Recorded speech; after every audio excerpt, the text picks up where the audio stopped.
Canal Cyber Contos apresenta Fundação, de Isaac Asimov. Parte 4. Os comerciantes. Na vanguarda da propagação política da Fundação estavam os comerciantes, alcançando com seus tentáculos as mais remotas distâncias da periferia. Meses e mesmo anos passavam-se entre as suas idas e vindas a términos. Muitas das vezes suas naves não passavam de improvisados barcos quase primitivos. Sua honestidade não era exemplar. A sua audácia. Através de tudo, forjaram um império mais duradouro do que o pseudo-religiosismo despótico dos Quatro Reinos. Histórias sem conta de suas figuras solitárias, adotivas, meio sisudas, meio brincalhonas, de um conceito extraído de um dos epigramas de Salvor Harding. Nunca permitam que o sentido de moralidade impeça de fazer o que é justo. São passadas de geração em geração. E difícil estabelecer quais das histórias são verídicas e quais são lendas. Provavelmente não há nenhuma que não tenha sofrido deturpação. Enciclopédia Galáctica.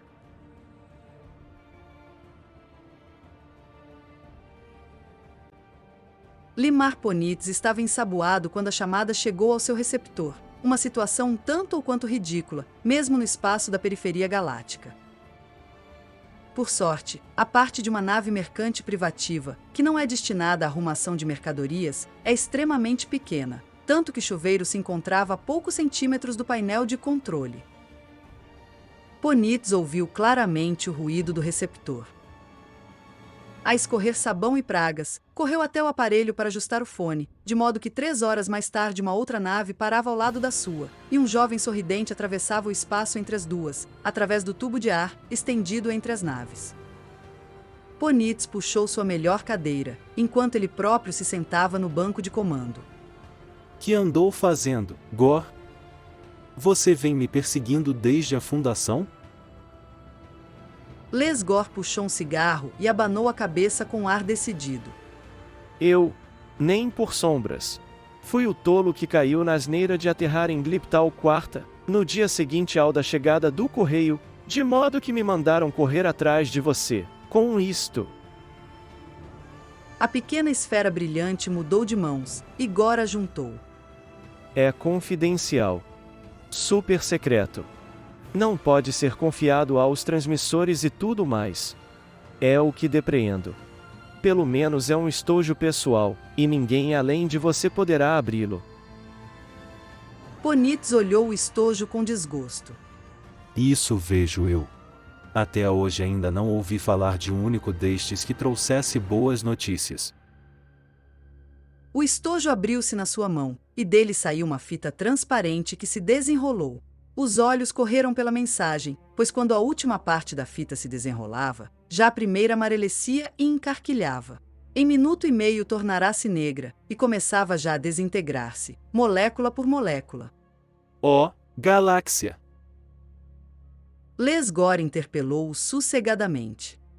Posso ajudar ou é demasiado secreto? Posso dizer-lhe desde que pertence à agremiação. Devo ir a Ascone. Por quê? Aprisionaram um comerciante. Guarde segredo. A expressão de Gor alterou-se. Preso. Mas isso é contra a convenção. Também a interferência na política local o é. Então foi isso que ele fez. Quem é ele? Alguém que eu conheça. Pelo tom de voz de Ponitz, Gor percebeu que não devia fazer mais perguntas.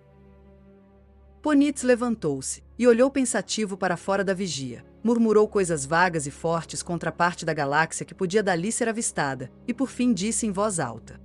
Mas que grande enrascada! Ainda por cima a minha cota está em atraso.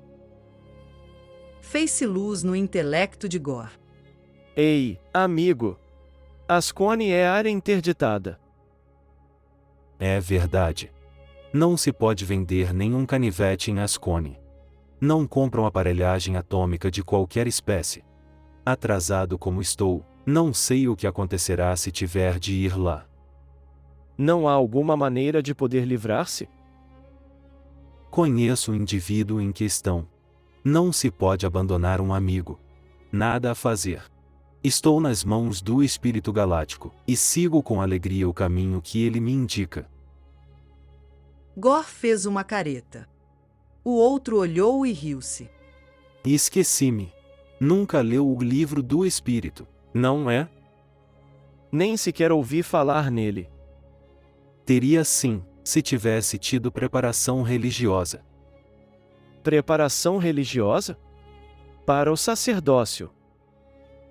Gor estava profundamente chocado. Receio que sim. É o meu segredo vergonhoso e secreto. Acho, no entanto, que constitui um problema sério demais para os reverendos. Expulsaram-me, por razões suficientes para que a fundação se encarregasse de me dar uma educação mais vulgar. Olhe lá, o melhor é eu ir-me embora. Como vai a sua cota deste ano? Gor apagou o cigarro e ajeitou o boné. A minha última carga já vai seguindo. Acho que tudo vai pelo melhor. Homem de sorte. Minutos depois de Gor ter saído, ainda ele estava entregue às suas meditações. Então Skelgorov estava em Ascone e na prisão. Era mau. Na verdade, era muito mais delicado do que parecia. Uma coisa era contar a um jovem inexperiente uma versão diluída do negócio de modo a satisfazer-lhe a curiosidade. Outra coisa era encarar a verdade. Limar Ponitz era uma das poucas pessoas a saber que Skelgorov não era sequer um comerciante, mas sim uma coisa muito diferente, um agente da fundação.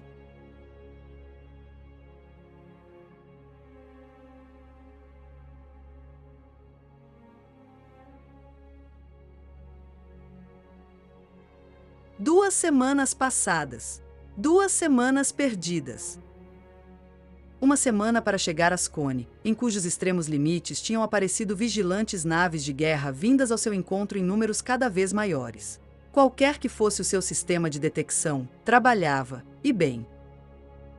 Puseram-se ao seu lado, sem um sinal, mantendo a distância, colocando em direção ao centro de Ascone.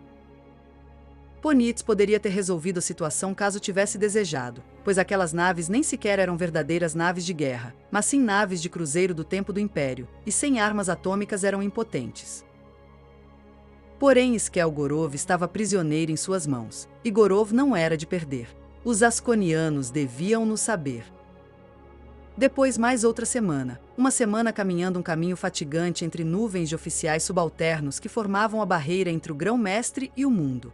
Cada insignificante subsecretário tinha de ser aplacado, para que essa assinatura figurasse no papel que lhe dava direito a ver o oficial imediatamente superior. Pela primeira vez, os seus papéis de comerciante eram inúteis. Agora, por fim, o grão-mestre encontrava-se do outro lado daquela porta dourada, flanqueada por guardas, e 2 semanas tinham se passado. Gorov continuava prisioneiro, e a carga de Ponitz apodrecia inútil, no porão da nave. O grão-mestre era um homem baixo, um homem pequeno que começava a perder o cabelo, e com o rosto cheio de rugas, cujo corpo parecia não poder suportar a enorme gola de peles que trazia à volta do pescoço. A um sinal dele, a linha de homens armados abriu-se para dar passagem a Ponitz, até a cadeira de estado. Não diga nada. Os lábios de Ponitz, que se preparavam para formular palavras, fecharam-se. Isso mesmo. Não tolero conversas inúteis. Não me pode ameaçar, e a adulação está fora de ocasião. Nem há qualquer espaço para queixumes. Já perdi a conta das vezes que os avisamos, de que as suas máquinas diabólicas não têm lugar em Ascone. Senhor, não há qualquer tentativa para inocentar o comerciante em questão. Não é política dos comerciantes introduzirem-se onde não são chamados.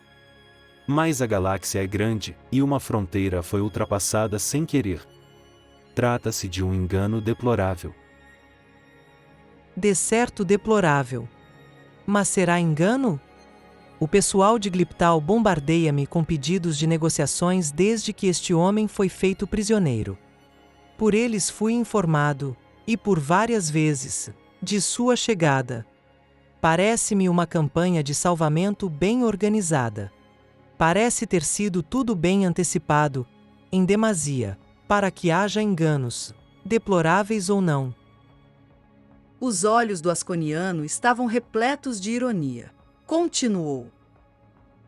E vocês, comerciantes, voando como borboletas de mundo para mundo, serão tão loucos quanto os seus direitos, que pensam poder aterrar em Ascone, no seu mundo maior, no centro do seu sistema, e depois considerá-lo como um engano de demarcação de limites?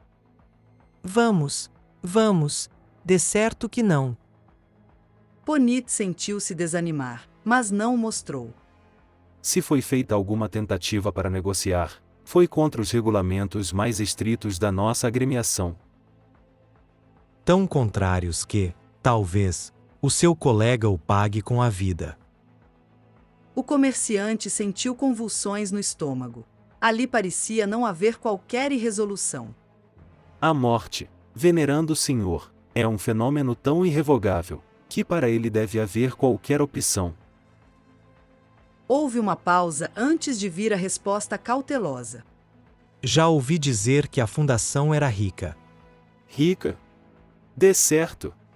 Mas a nossa riqueza encontra-se precisamente naquilo que recusam. As nossas mercadorias atômicas valem. As suas mercadorias não têm valor, pois que lhes falta a bênção ancestral. São objetos amaldiçoados, por estarem sob interdição ancestral. As palavras eram firmes como uma fórmula recitada. As pálpebras do grão-mestre semicerraram-se, e ele disse significativamente: Não tem mais nada de valor? O comerciante não lhes apreendeu o significado. Não entendo. Que querem? O asconiano abriu os braços. O Senhor pede-me que troque de lugar, e que lhe exponha os meus desejos. Acho que não. O seu estimado colega tem de ser castigado da maneira prescrita pelo Código de Ascone: a morte pelo gás. Somos um povo justo.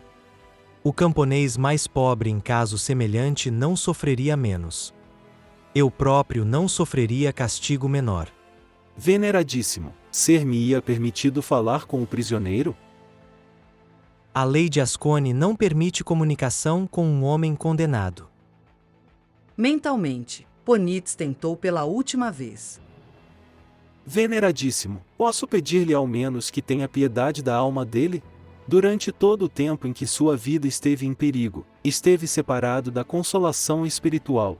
Mesmo agora, encara a perspectiva de não estar preparado para ser recebido no seio do Espírito Onipotente. O grão-mestre olhou desconfiado. O Senhor é um dos curadores da alma? Ponites deixou pender a cabeça com ar de humildade. Para isso fui preparado. Nas expansões vazias do espaço, os comerciantes têm necessidade de homens como eu, que cuidem do outro lado desta vida de comércio e perseguição de tantos prazeres mundanos. Todo o homem devia ter a alma preparada para ir ao encontro dos espíritos ancestrais. No entanto, nunca acreditei que vocês, comerciantes, fossem crentes.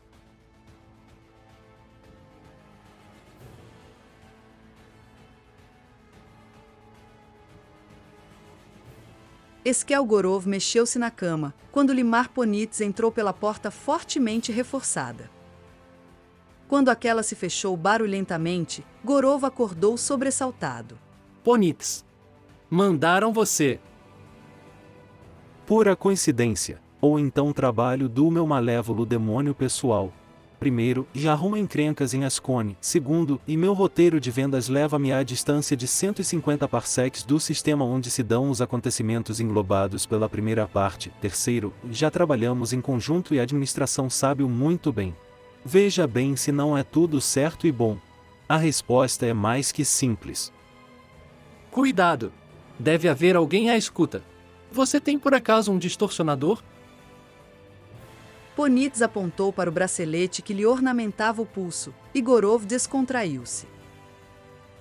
Ponites olhou ao redor. A cela estava nua e era ampla, bem iluminada e não havia nenhum mau cheiro. Nada mal. Tratam-no como a um príncipe. Como conseguiu chegar até aqui? Estou nesta prisão solitária há quase 2 semanas. Desde que cheguei. Parece-me que aquele passarão que manda aqui tem os seus pontos fracos. Inclina-se para palavras meigas, de modo que usei um truque que deu resultado, e eis-me na qualidade de seu conselheiro espiritual. Bem depressa mandaria degolá-lo, sem que isso preocupasse. Porém o destino desconhecido dessa sua problemática alma preocupa-o. É um pouco de psicologia empírica. Um comerciante deve saber um pouco de tudo. Gorov sorria com ironia. A verdade é que você frequentou um seminário maior. E está bem, Ponitz, estou contente por terem me enviado você. Porém o grão-mestre não está unicamente interessado na minha alma. Ele falou-lhe de resgate? Deu uma leve sugestão. Também ameaçou com a morte pelo gás. Joguei na certeza e evitei alguma armadilha. Trata-se então de uma extorsão? Que deseja ele? Ouro. Ouro? O próprio metal? Para que o quer ele? É o seu negócio. Onde é que conseguirei ouro? Onde puder. Ouça-me que isto é importante. Nada me acontecerá, enquanto sua senhoria tiver cheiro de ouro no nariz. Prometa-lhe todo o ouro que ele quiser. Depois volte à fundação, se for necessário, para o arranjar. Quando eu estiver livre, seremos escoltados até fora do sistema, e então separar-nos-emos. Para depois voltar e tentar novamente. A minha missão é vender aparelhos atômicos em Ascone. Mas eles o apanham outra vez antes de ter tempo de fazer o que quer que seja. Já sabe disso. Não sei de nada, mesmo que o saiba, não importa. Na segunda vez matá-lo. Gorov encolheu os ombros. Se devo negociar com o grão-mestre, quero conhecer toda a história. Até agora andei às cegas, de modo que as poucas coisas que disse iam deixando sua veneradíssima pessoa fora de si. É muito simples.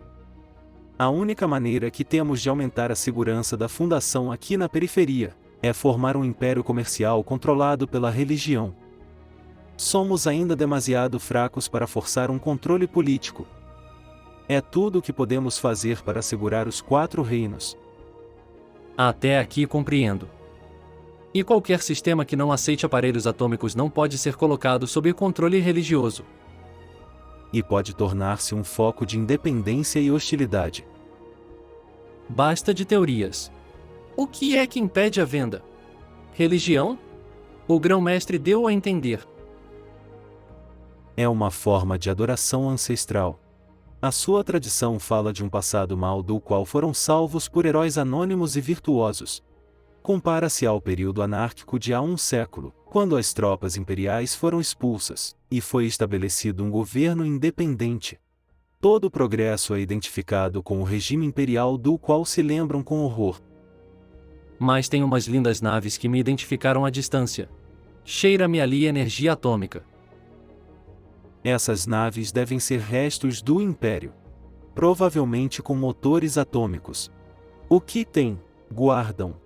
O caso é que não querem renovar e que sua economia interna é não atômica. É isso que devemos modificar. Como é que o faremos?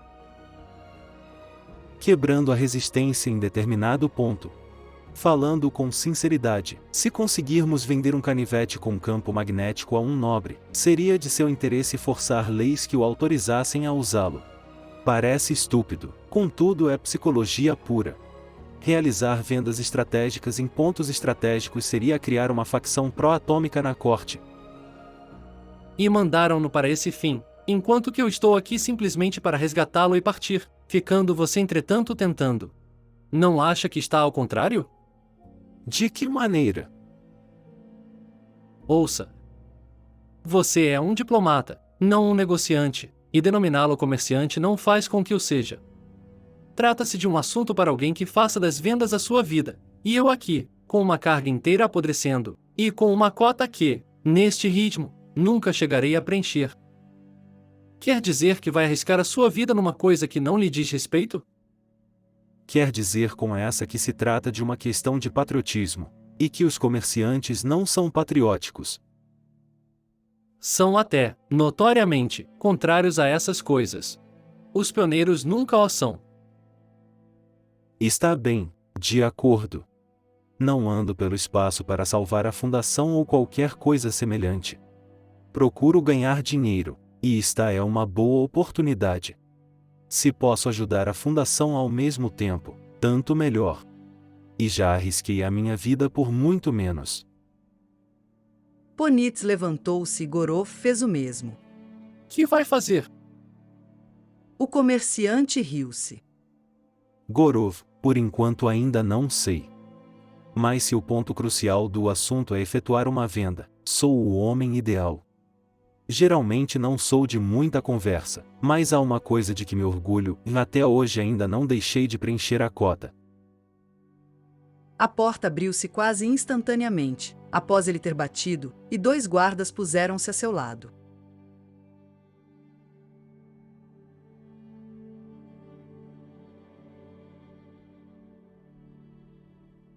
Um espetáculo, disse o grão-mestre com frieza. Acomodou-se em suas vestes de pele, e a sua mão fina segurou o bastão de ferro que lhe servia de bengala. E ouro, reverendo. E ouro. Ponitz pôs a caixa no chão e abriu-a com toda a aparência de confiança de que dispôs na ocasião. Sentiu-se só perante a hostilidade universal, do mesmo modo que se sentirá no espaço, no primeiro ano. O semicírculo de conselheiros barbudos que o observavam impressionaram-no desagradavelmente. Entre eles estava Fer, o favorito que se sentava ao lado do grão-mestre, e que olhava o comerciante com visível hostilidade. Ponitz tinha-lhe sido apresentado, e tendo percebido nele um inimigo, desde logo marcou como sua primeira vítima. Fora do salão, uma pequena multidão aguardava os acontecimentos. Ponitz estava isolado de sua nave, sem armas, preparado para subornar. Gorov continuava como refém. Fez os ajustes finais naquela monstruosidade que lhe tinha custado uma semana de sacrifícios, e rezou de novo para que a sonda de chumbo-quartzo aguentasse. O que é? Isto é um pequeno aparelho que eu próprio construí. Isso é evidente, mas não é a informação que eu quero. É alguma das abominações da magia negra do seu mundo? É de natureza atômica, mas não é necessário que qualquer um lhe toque, ou tenha algo a ver com ele. É só para mim, e se contiver coisas abomináveis, serei eu o contaminado. O grão-mestre tinha levantado a bengala de ferro para a máquina numa atitude ameaçadora, enquanto seus lábios se moviam numa invocação de purificação. O conselheiro de rosto magro, que se sentava a seu lado, inclinou a cabeça e segredou-lhe ao ouvido. E qual é a ligação entre esse seu aparelho demoníaco e o ouro que salvará a vida do seu conterrâneo? Com esta máquina posso transformar o ferro que deitam fora em ouro de melhor qualidade. É o único mecanismo inventado pelo homem que pode fazer do ferro, o ferro feio, veneradíssimo, de que é feita a cadeira onde você se senta e as paredes deste edifício, ouro maciço, brilhante e pesado. Transmutação? Houve loucos que se dizem capazes dessa habilidade. Todos pagaram pelo sacrilégio. Conseguiram-no alguma vez? Não. O grão-mestre parecia divertir-se. Êxito em produzir ouro tem sido um crime que traz o seu próprio veneno. É a tentativa mais o falhar, que são fatais. Tome. Veja o que pode fazer com a minha bengala. O meu modelo é pequeno e a sua bengala demasiado comprida. Andel, as suas fivelas. Depressa, homem. Pagar-lhe-ei em dobro se for preciso. As fivelas passaram de mão em mão, até chegarem ao grão-mestre, que lhes tomou o peso e depois as atirou para o chão. Ponitz apanhou-as, e perante o cilindro colocou-a de maneira que não pudesse falhar. Era absolutamente necessário ser bem-sucedido. O transmutador cacarejou durante uns 10 minutos enquanto o cheiro de ozônio penetrava a atmosfera. Os cortesãos recuavam, murmurando, e novamente Fer falou ao ouvido do grão-mestre, sem que este se movesse. E as fivelas transformaram-se em ouro. Ponitz apresentou-as ao grão-mestre com murmúrio de delicadeza. O velho hesitou e, por fim, fez um gesto de repulsa. O seu olhar fixou-se sobre o transmutador. Cavalheiros, isto é ouro. Ouro por dentro e por fora. Podem sujeitá-lo a todas as provas físicas e químicas que conhecerem, se quiserem comprovar alguma coisa. Não pode ser diferenciado do ouro natural. Qualquer ferro pode ser transmudado desta maneira. Não haverá interferência de ferrugem, nem uma quantidade moderada de ligas metálicas. No entanto, foi o ouro que brilhava na palma de sua mão, que argumentou por ele. Quando o grão-mestre estendeu por fim a mão, Fer interveio. Reverendo, o ouro é de uma fonte pecaminosa. Da lama pode nascer uma rosa. No comércio com os seus vizinhos, há muitos materiais que devem ser comprados, materiais de toda espécie, e tenho certeza de que não vão inquirir se a fonte desse material é ou não ortodoxa. Não vou oferecer-lhes a máquina, mas sim o ouro. Reverendo, não aceite ouro feito de ferro aqui na sua presença, isto é uma afronta aos seus antepassados. Contudo, ouro é ouro. Fer, você é demasiado rígido.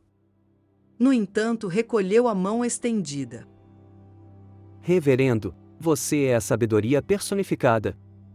Considere, desistir de um pagão não é perder nada perante os antepassados, enquanto que com o ouro que você receber em troca, poderá decorar o lugar onde descansam os seus espíritos. E mesmo que o ouro fosse o mal em si, tal mal desapareceria uma vez que o metal fosse usado para um fim piedoso. Pelos ossos do meu avô. Fer, que me diz você deste jovem? A sua afirmação é válida. É tão válida como as palavras dos meus antepassados. Assim pareceria que a sua validade não seja uma traição do espírito do mal.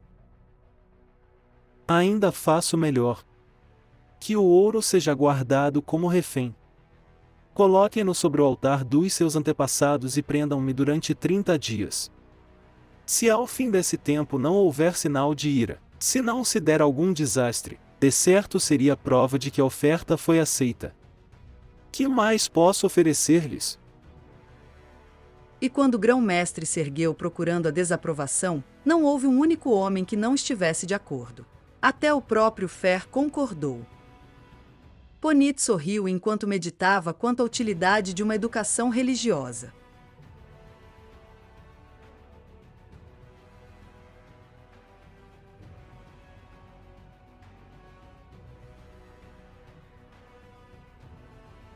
Outra semana se passou antes que se conseguisse um encontro com Fer.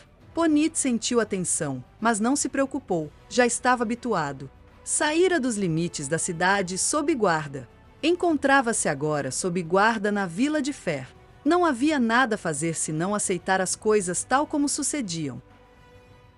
Fer, fora do círculo dos conselheiros, parecia mais alto e mais jovem. Nem parecia o mesmo sem os trajes de cerimônia.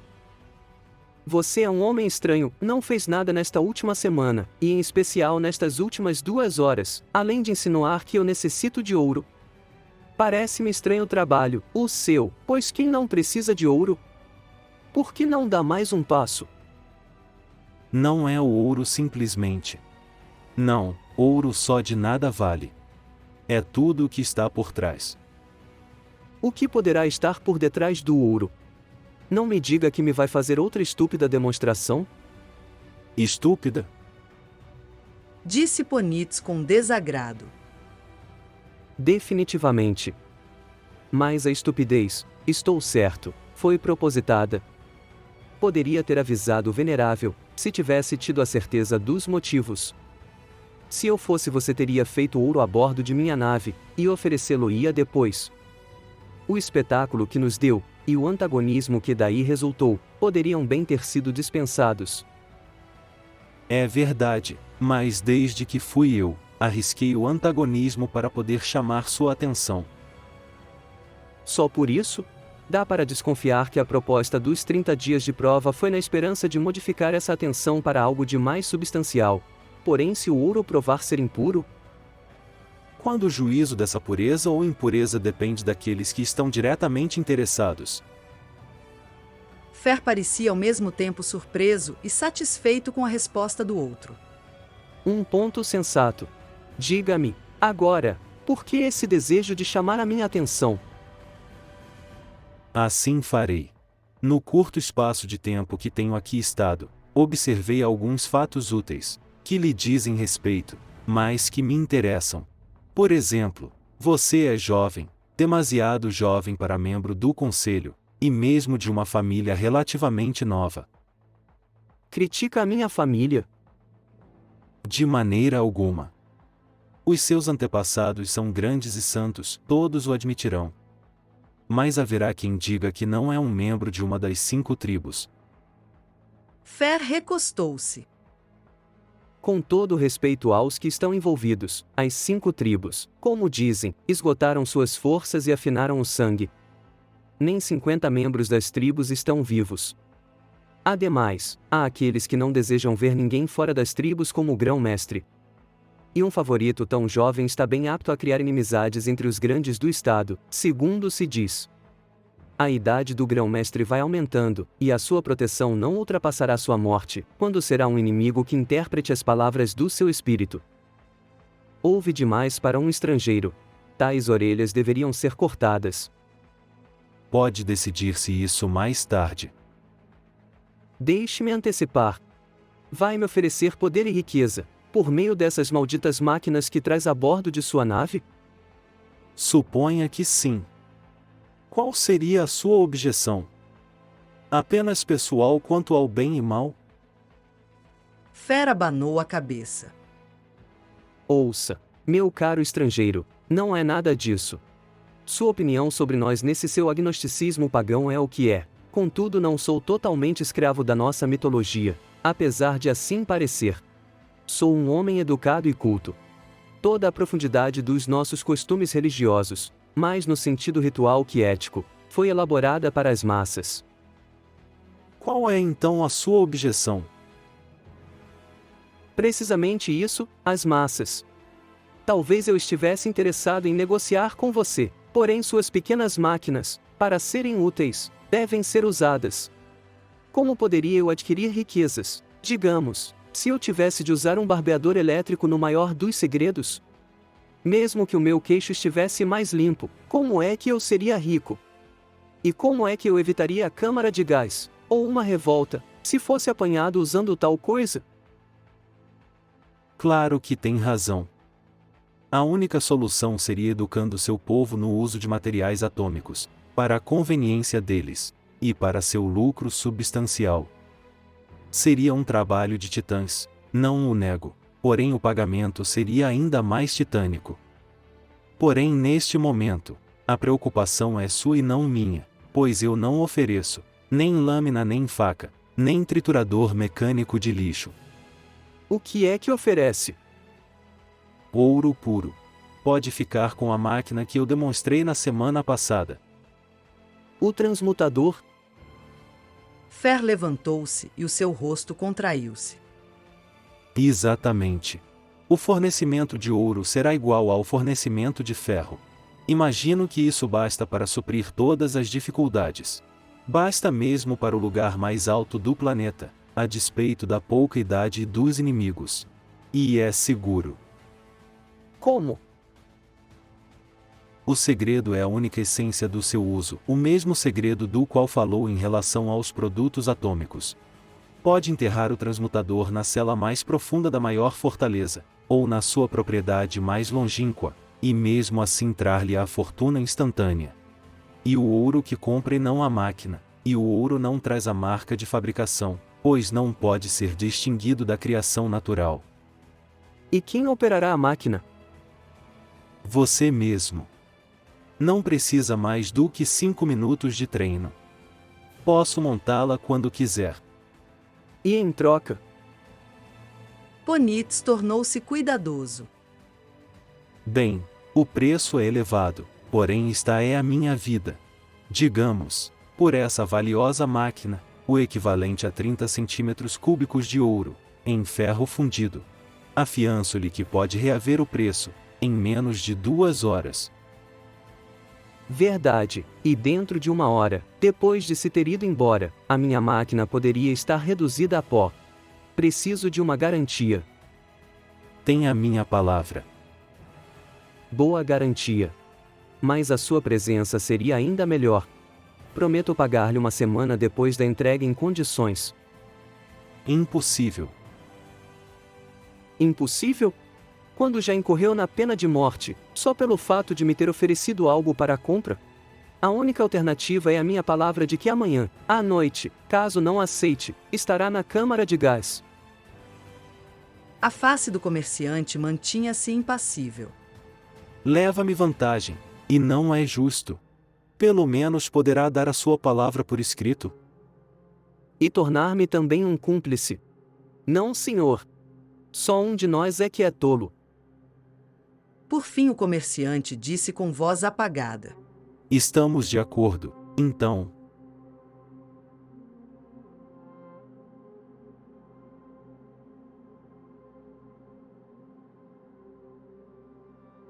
Gorov foi solto ao 30º dia, e 250 quilos do mais puro ouro tomaram o seu lugar. Com ele, foi retirada a interdição que pairava sobre a sua nave. Na jornada que os fazia sair do sistema de Ascone, tal como quando haviam entrado, as naves daquele planeta escoltaram-nos.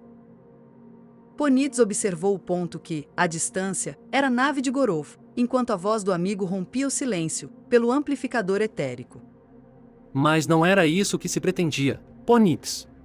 Um transmutador não serve. A propósito, onde é que o arranjou? Eu o construí. Na realidade não serve para nada. O consumo é proibitivo em escala maior, caso contrário, a Fundação não teria de percorrer toda a galáxia à procura de metais pesados. Foi um truque, de qualquer modo. Até eu fiquei impressionado. Mas esse truque não valeu de nada.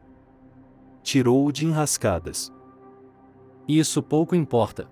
Terei de voltar, assim que nos virmos livres da escolta. Por quê? Você mesmo explicou a esse político seu amigo. O transmutador foi um meio para atingir um fim, mas sem qualquer valor em si, que ele comprava o ouro e não a máquina. Foi boa psicologia, mas... Mas o que? Mas o que nós pretendemos é vender-lhes uma máquina que tenha valor em si, algo que eles queiram usar abertamente, algo que os faça pender para as técnicas atômicas como uma vantagem. Percebo tudo isso muito bem. Já me explicou uma vez antes. Mas repare só no que advém da minha venda. Enquanto o transmutador durar, Fer cunhará ouro, ouro suficiente para comprar as próximas eleições. O atual grão-mestre não deve viver muito tempo. Está contando com a gratidão? Não. Conto, mas é com um interesse inteligente. Um transmutador consegue uma eleição para ele, outros mecanismos. Não. Não. A sua premissa é falsa. Não é ao transmutador que ele vai dar crédito, mas sim ao ouro. É isso que eu estou tentando dizer-lhe. Ponitz sorriu e ajeitou-se confortavelmente, pensando que já pusera o outro à prova, o tempo suficiente. Tão depressa não, Gorov. Ainda não terminei. Existem outras máquinas, também, envolvidas no assunto. Houve uma pausa e depois Gorov perguntava cauteloso: Que outras máquinas? Vê aquela escolta. Vejo. Agora explique-me que outras máquinas são. Se me deixar. Aquela é a armada particular de Fer. O velho fez-lhe a honra de lhe conceder. Para onde pensa que nos levam? As suas minas no exterior de Ascone. Ouça. Já lhe dissera que estava nisto para ganhar dinheiro e não para salvar mundos. Vendi aquele transmutador por nada. Nada, exceto o risco da câmara de gás. Mas isso não preenche uma cota. Voltemos ao assunto das minas. As minas vêm com os lucros. Vamos encher-nos de zinco, Gorov. Zinco até lotar esta nave e a sua. Vou descer com Fer para receber enquanto você fica por cima e me cobre com todas as armas que tiver, no caso de Fer não ser digno de crédito. Esse zinco é o meu lucro. Pelo transmutador? Por todo o carregamento de produtos atômicos. Preço a dobrar à semelhança de bônus. Admito que o roubei, porém devo me defender. Importa-se de explicar? É tudo tão evidente, Gorov. Aquele idiota pensava que ia me enganar, porque a sua palavra vale mais do que a minha para o grão-mestre. Levou o transmutador e incorreu na pena capital. Em qualquer situação podia acusar-me e desculpar-se. Isso é evidente. Pois é, mas Fer nunca ouvirá falar de um microfilmador. Gorov de repente começou a rir. Pois é. Ele ficou pensando que estava na mó de cima, e no dia seguinte eu levei o microfilmador no meio da aparelhagem, de modo que o apanhei com a boca na botija, operando o transmutador. E mostrou-lhe o resultado? Mostrei-lhe 2 dias depois. A princípio não quis acreditar, mas quando eu lhe disse que tinha tudo preparado para uma transmissão na praça principal da cidade, o pobre idiota caiu de joelhos. E fez tudo o quanto eu pedi. E tinha na verdade qualquer coisa preparada? Não tem qualquer importância. Fechou o negócio. Comprou tudo quanto eu tinha, e tudo quanto você tinha, em troca de zinco. Naquele momento acho que eu era capaz de tudo. Vou dar-lhe uma cópia do contrato antes de descer, como precaução. Mas, irá ele usar os produtos? Feriu-lhe o ego. Por que não? É a única maneira de cobrir as perdas, e se conseguir ganhar dinheiro, salvará o seu orgulho. Será o próximo grão-mestre, e o melhor homem que poderíamos ter a nosso favor. Não haja dúvida de que foi uma ótima venda, porém você tem uma técnica de vendas muito pouco honesta. Não é de admirar que o tenham expulsado do seminário. Não tem o mínimo sentido de moralidade? Já sabe o que Salvor Hardin disse a respeito da moral?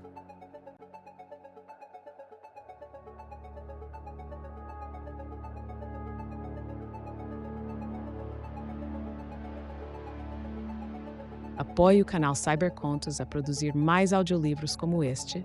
Considere tornar-se membro, curta o vídeo e compartilhe.